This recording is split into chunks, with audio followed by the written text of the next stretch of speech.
Eh, Selamat malam.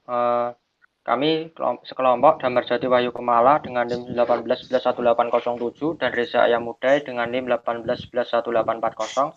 Di sini proyek kami mengerjakan mengenai klasifikasi kanker payudara dengan menggunakan algoritma CNN dan support vector machine.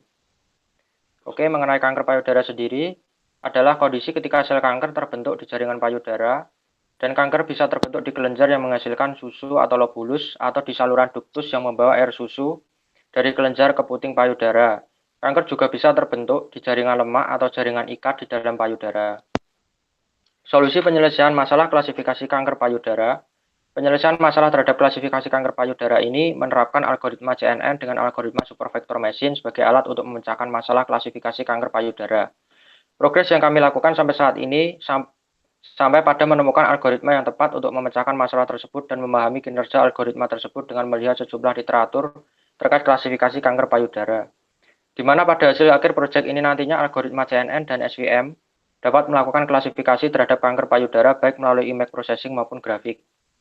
Dataset, kami menggunakan dataset Wisconsin dari University of California dengan total 684 data, dan tujuan kami untuk mendeteksi apakah kanker payudara masuk ke dalam tidak ganas atau ganas, di mana nantinya didefinisikan benign sebagai 0 dan malignan sebagai 1. Untuk saya sendiri mengerjakan mengenai CNN yang memiliki arti di mana salah satu jenis algoritma deep learning yang dapat menerima input berupa gambar, menentukan aspek atau objek apa saja dalam sebuah gambar yang bisa digunakan mesin untuk belajar mengenali gambar, membedakan antara satu gambar dengan lainnya. Di dalamnya terdiri dari proses ekstraksi fitur, klasifikasi fitur. Untuk ekstraksi fitur terdiri dari convolution, ReLU, dan polling. Klasifikasi fitur terdiri dari fully connected layer, image classification. Kinerjanya sendiri dimulai dari proses konvolusi atau layer konvolusi, di mana pada proses konvolusi ini nantinya dilakukan proses pemfilteran pada gambar kanker payudara. Terus selanjutnya pada ReLU,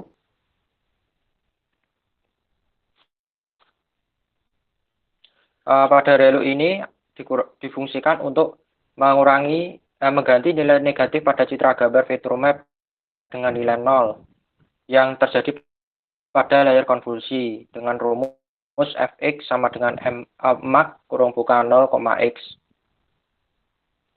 Terus selanjutnya adalah subsampling atau pooling layer. Pada subsampling atau pooling layer ini dari hasil konvolusi image gambar selanjutnya masuk ke dalam pooling layer, di mana pada layer ini terjadi proses mengurangi resolusi gambar dengan tetap mempertahankan informasi gambar. Terus dari hasil gambar kanker payudara sudah dilakukan kedua proses di atas, selanjutnya akan dilakukan proses flatten. Pada tahap ini, melakukan reset VectorMap menjadi sebuah vektor agar bisa digunakan menjadi input dari fully connected layer, dan pada fully connected layer akan dilakukan penerapan NMLP, mentransformasikan dimensi data agar dilakukan klasifikasi secara linear.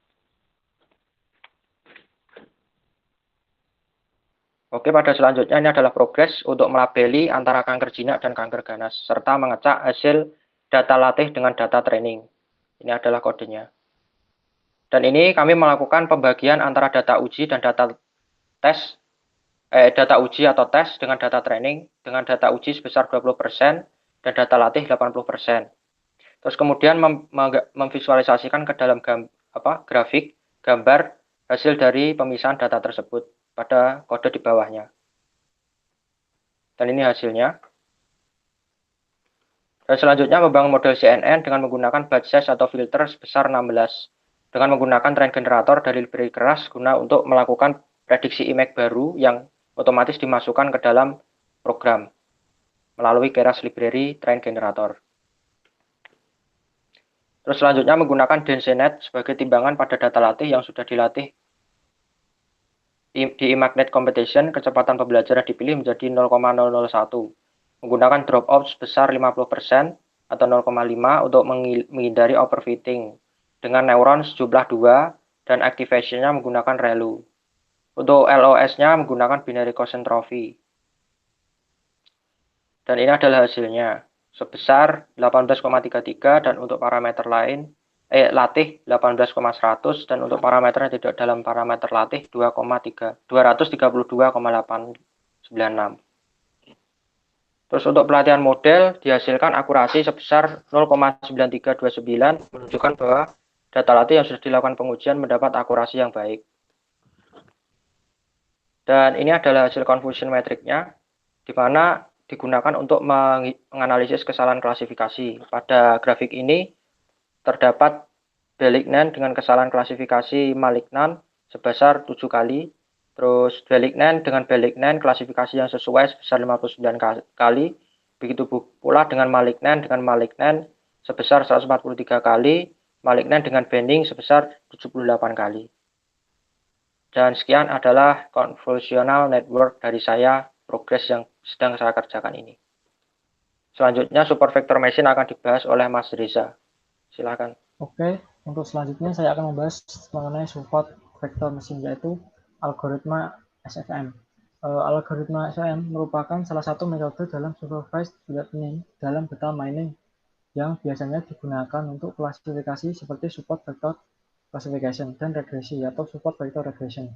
Dalam pemodelan klasifikasi ini, SVM memiliki konsep yang lebih matang dan lebih jelas secara matematis dibandingkan dengan teknik-teknik klasifikasi lainnya. SVM juga dapat mengatasi masalah klasifikasi dan regresi dengan linear maupun non-linear. SVM digunakan untuk mencari hyperplane terbaik dengan memaksimalkan jarak antar kelas. Hyperplane adalah sebuah fungsi yang dapat digunakan untuk pemisahan antar kelas. Dalam 2D, fungsi yang digunakan untuk klasifikasi antar kelas disebut dengan line wireless. Fungsi yang digunakan untuk klasifikasi antar kelas dalam 3D disebut plane similarity. Sedangkan fungsi yang digunakan untuk klasifikasi di dalam ruang kelas dimensi yang tinggi disebut hyperplane.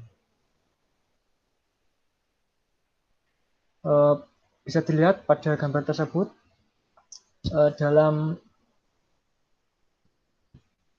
kanker terdapat dua jenis, lebih jelasnya tumor. Tumor terdapat dua jenis, yaitu tumor ganas dan tumor tidak ganas.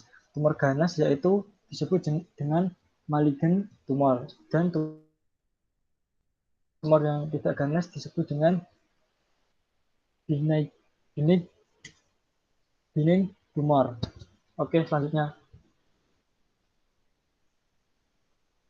Oke, untuk prosesnya lebih mudahnya kita ibaratkan ayam, bisa dilihat pada gambar tersebut, ayam dan ular. Ayam dianggap tidak ganas dan ular ganas. Pada dasarnya, sel kita telah terdapat dua jenis status, yaitu ganas atau tidak. Untuk mengembangkan model yang mampu membedakan antara ganas atau tidaknya status sel tersebut, bisa dengan membuat sebuah model klasifikasi untuk memisahkan antara kedua status tersebut dengan menggunakan yaitu support vector machine. Selanjutnya, SVM bekerja dengan membuat decision boundary atau sebuah bidang yang mampu memisahkan dua buah kelas. Pada kasus klasifikasi kanker payudara ini, decision boundary yang mampu memisahkan dua kelas tersebut adalah dengan sebuah garis lurus. Bisa dilihat pada gambar tersebut.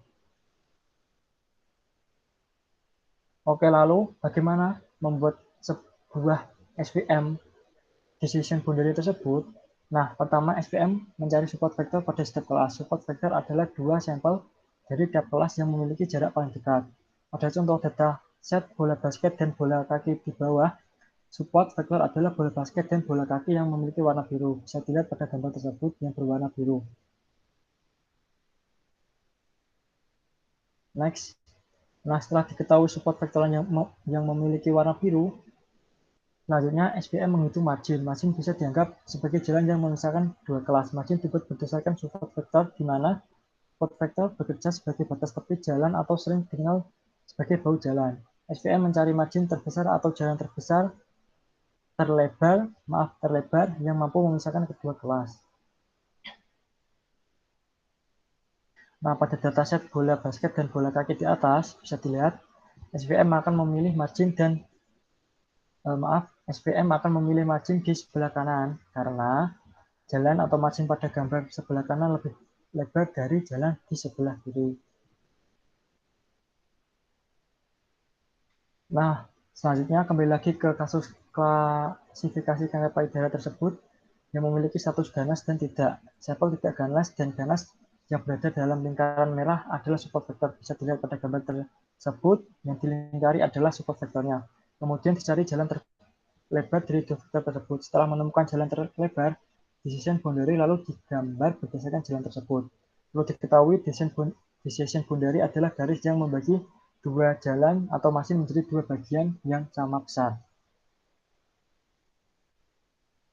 Oke, untuk progres atau proses pemodelan di Google Colab menggunakan Python yaitu yang pertama mengimport library, yang kedua mengimport dataset, yang ketiga menggabungkan ke dalam satu data frame, yang keempat visualisasi data, yang kelima plot korelasi dengan heatmap, yang keenam persiapan training dataset, yang ketujuh membagi dataset ke training set dan test set, yang delapan feature scaling, yang kesembilan proses training dengan SVM, yang ke-10 mengevaluasi model. Oke, bisa dilihat pada gambar tersebut yaitu hasil dari pemodelan training data dan tes data. Terima kasih.